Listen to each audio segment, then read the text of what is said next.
আসসালামু আলাইকুম সম্মানিত বিদেশগামী ভাইরা, আপনাদের সবাইকে স্বাগতম জানাচ্ছি। বন্ধুরা, আপনাদের মধ্যে যারা বিদেশ যাওয়ার জন্য ভিসা হাতে পেয়েছেন, এখন আপনাদেরকে 3 দিন টিটিসি ক্লাস করতে হবে। সেই ক্লাসে আপনারা কিভাবে ভর্তি হবেন, কিভাবে আপনার ছবি অ্যাড করবেন, কিভাবে আপনি টাকা পাঠাবেন বিকাশের মাধ্যমে, সমস্ত প্রক্রিয়া আজকে আপনাদেরকে আমি দেখিয়ে দেব। আমার যেহেতু আমি প্রবাসী অ্যাপসটা ডাউনলোড করা আছে অলরেডি, এটা আমি ওপেন করে নিলাম। ওপেন করার পর আপনারা এই যে পরবর্তী এখানে ট্যাপ করবেন, তারপর দেখবেন এখানে মোবাইল নাম্বার চাবে। আপনার যে মোবাইল আছে পার্সোনাল, সেই মোবাইল নাম্বারটা এখানে দিয়ে নেবেন। মনে রাখবেন মোবাইল নাম্বার দিয়ে একজনেরই আবেদন করা যায়, ঠিক আছে। এখন আমি যে ব্যক্তির আবেদনটা করব তার মোবাইল নাম্বারটা এখানে দিয়ে নিচ্ছি। দেওয়ার পর আপনারা পরবর্তী এখানে ট্যাপ করবেন, দেখবেন যে নাম্বারটা দিলেন ওই নাম্বারে একটা কোড যাবে আমি প্রবাসী থেকে। কোডটা আবার এখানে বসাবেন। কোডটা চলে আসছে, আমি কোডটা এখানে বসাবো। কনফার্ম এখানে ট্যাপ করবেন। ট্যাপ করার পর দেখবেন এরকম একটা অপশন আসবে, তৈরি করুন। এটা আপনার নিজের মতো করে দিয়ে নেবেন। ক্যাপিটাল লেটার এবং স্মল লেটার এগুলো মিলিয়ে নেবেন। আমি এরকম একটি পাসওয়ার্ড করলাম, তারপর পরবর্তী এখানে ট্যাপ করে দিলাম। আমার পাসওয়ার্ডটা সেট করা, ট্যাপ করে দিলাম। দেখেন তারপরে চলে আসছে আপনি কোন দেশে যাবেন। এখানে উপরে দেখেন লেখা আছে কমপক্ষে 3টি দেশ নির্বাচন করুন। সৌদি আরব, আমি সৌদি আরব দিলাম। শুধু দিলে হবে না, কমপক্ষে 3টি দিতে হবে। সংযুক্ত আরব আমিরাত দেশ সিলেক্ট করলাম, তারপর পরবর্তী এখানে ট্যাপ করে দিলাম। তারপর দেখেন এখানে চলে আসছে আপনি পেশায় যাবেন, শ্রমিক, লেবার, আমি 3টা দিয়ে দিলাম। পরবর্তী এখানে ট্যাপ করে দিলাম। পুরুষ নাকি মহিলা, পুরুষ। তারপর নিচে দেখেন লেখা আছে আপনার বয়স নির্বাচন করুন। এখানে ট্যাপ করলে আপনার বয়সটা কত এখানে করবে। আমি যে ব্যক্তির করব তার বয়সটা হচ্ছে 51 বছর। তারপরে চাকরি প্রার্থী এখানে সিলেক্ট করবেন। আপনি কি বর্তমানে বিদেশে কর্মরত, এখানে না সিলেক্ট করে দিবেন। তারপরে পরবর্তী যে উপরে দেখেন এখানে লেখা আছে শিক্ষাগত যোগ্যতা প্রাথমিক সিলেক্ট করবেন। পরবর্তী এখানে ট্যাপ করে দিলাম। তারপর এরকম অপশন আসবে। তারপর দেখেন এই যে এখানে একটা অপশন চলে আসছে বিএম রেজিস্ট্রেশন, এটা এড়িয়ে যাবেন। তারপরে যে বিএমইটি রেজিস্ট্রেশন, প্রথমে এটার মধ্যে আপনারা ট্যাপ করবেন। তারপর এরকম সিলেক্ট করবেন। তারপর দেখবেন এরকম একটা অপশন আসবে। তারপরে দেখেন যেখানে আপনি কি মালয়েশিয়া যেতে চান নাকি অন্য দেশ। যেহেতু এই ব্যক্তি সৌদি আরব যাবে, এই জন্য আমি এই যে অন্য দেশ, এখানে অন্যান্য দেশ এখানে সিলেক্ট করলাম। পরবর্তী ট্যাপ করে দিলাম। তারপর দেখেন লেখা আছে পাসপোর্ট স্ক্যান করুন। এখানে আমি ট্যাপ করে দিলাম। তারপর দেখেন এখানে লেখা আছে গ্যালারি। আমার যেহেতু ওই পাসপোর্টটা গ্যালারিতে আছে, ওখান থেকে পাসপোর্টটা আমি সিলেক্ট করলাম। পাসপোর্টটা সিলেক্ট করার পরে আমার পাসপোর্টের তথ্য দেখেন সবগুলা চলে আসে নাই, অনেকগুলো মোটামুটি চলে আসছে। উপরে দেখেন আপনার নাম, এখানে নামটা আসে নাই, নামটা আমি বসিয়ে দেবো। সবগুলো আপনি ক্যাপিটাল লেটার দিবেন।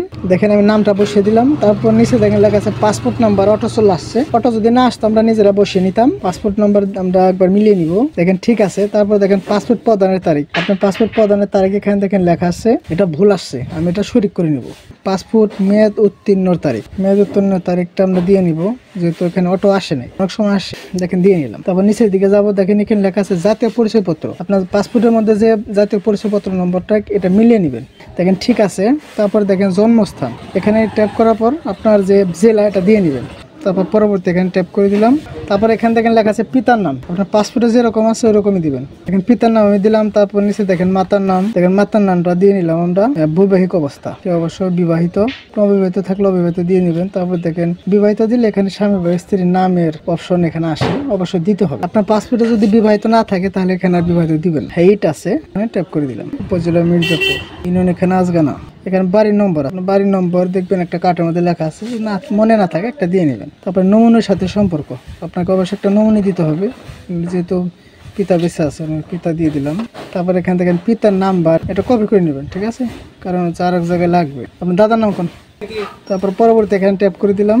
তারপর এখান থেকে সম্পর্ক, যেহেতু আমি আবার প্রথমে পিতা দিছি, নমুনা এটা আবার পিতা দিবেন। দেখেন এই যে পিতার নামটা অটোমেটিক চলে আসবে, ঠিক আছে। এই দেখেন এখানে মোবাইল নাম্বারটা চাবে, যে নাম্বারটা দিচ্ছি আমরা পুনরায় এখানে দিয়ে নিব। তারপর এখানে দেখেন শিক্ষাগত যোগ্যতা প্রাথমিক শিক্ষা আমরা প্রথমে দিয়েছিলাম, পাশের সাল, এখন আমাদের সালটা দিতে হবে।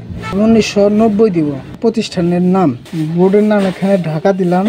বিষয় দেওয়ার দরকার নেই, গ্রেড এখানে আপনার যাতে একটা পয়েন্ট দিয়ে দিবেন, ঠিক আছে। তারপর এখানে ভাষা ঠিক আছে, আপনি পরবর্তী দিবেন, এখানে কোনো কিছু সিলেক্ট করার দরকার নাই। আপনি অবশ্যই রিভিউতে টিভি দিবেন, কারণ হচ্ছে এই রিভিউ মানে হচ্ছে আপনি যে যে তথ্যগুলো দিলেন এগুলো ঠিক আছে কিনা, এগুলো মনে করেন যে পুনরায় আবার যাচাই করতে পারবেন। আমি যে ব্যক্তির পাসপোর্টটা দিয়ে আমি আবেদন করতেছি তার নামগুলো আমি দেখতেছি যে ঠিক আছে কিনা, এখন মিলাবো আমি। দেখেন তারপরে পরবর্তী ক্লিক করে দিলাম। দেখেন তারপর দেখবেন যে এরকম একটা অপশন আসবে, দেখেন লেখা আছে পাসপোর্ট ভেরিফিকেশন স্ট্যাটাস পেন্ডিং। নিচে দেখেন লেখা আছে জমা দেওয়া ডাটা যাচাইয়ের জন্য 72 ঘন্টা অপেক্ষা। বন্ধুরা দেখেন আমার পেমেন্ট চলে আসছে, তার মানে ভেরিফিকেশন সফল হয়েছে। আমি যখন অ্যাপ্লাই করেছিলাম, অ্যাপ্লাই করে আমি রেখে দিয়েছিলাম, একটু পরে মেসেজ আসছে, মানে মেসেজ বলতে উপরে নোটিফিকেশন আসছে যে সাকসেসফুল হয়েছে। বন্ধুরা এখন আমরা পেমেন্ট করব, এই পেমেন্টের মধ্যে ট্যাপ করে দিলাম। এর পরবর্তী এখানে ট্যাপ করব।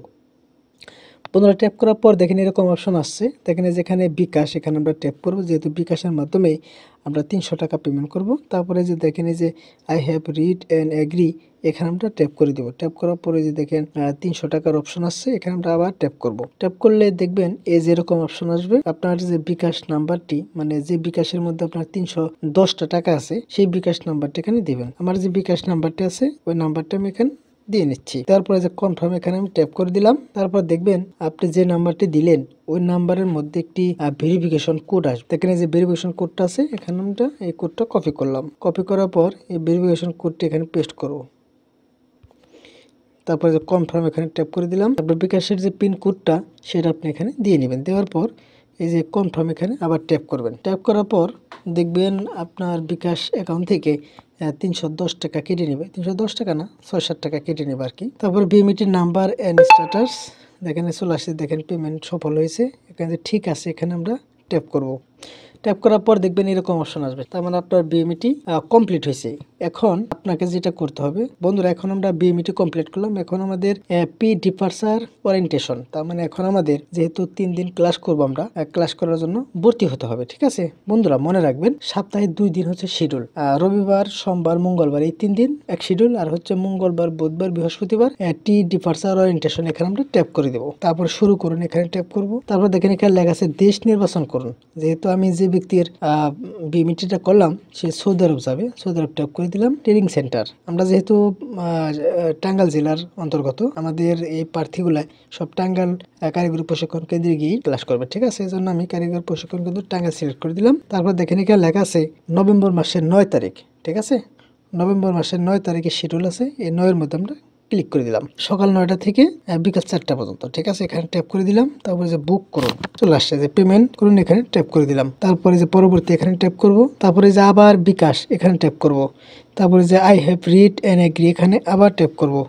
তারপর দেখেন যে 300 টাকার অপশন আসছে, এখানে আবার ট্যাপ করে দিব। বন্ধুরা আমার এই বিকাশ নাম্বারটি দিব যেটার মধ্যে টাকা আছে। ঠিক আছে, মোট কথা একবার বিএমইটির জন্য আপনাকে 310 টাকা দিতে হবে, আবার ওই যে ক্লাসে ভর্তি হওয়ার জন্য 310 টাকা দিতে হবে। মোট আপনার খরচ হবে 620 টাকার মতো। ঠিক আছে, এই যে কনফার্ম, এখানে ট্যাপ করে দিলাম। আবার আমার এই মেসেজ অপশনে কোড আসবে, কোড আসছে, এটা আমি আবার কপি করলাম, কনফার্ম করে দিলাম। আমার বিকাশের যে পিন কোডটা আছে সেটা আমি এখন দিয়ে নিলাম। তারপরে যে গো, এখানে ট্যাপ করে দিলাম। দেখেন আমার বিকাশ অ্যাকাউন্ট থেকে কিন্তু আবারও 360 টাকা কেটে নেবে। ঠিক আছে, দেখেন তথ্য লোড হচ্ছে, এই দেখেন কেটে নিছে, মেসেজ চলে আসছে।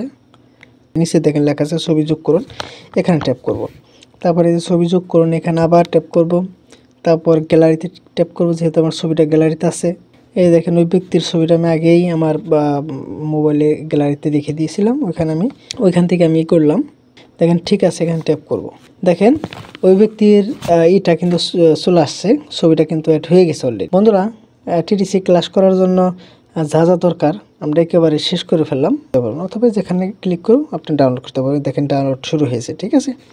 ঠিক আছে বন্ধুরা, তাহলে আপনারা সবাই ভালো থাকবেন। আসসালামু আলাইকুম।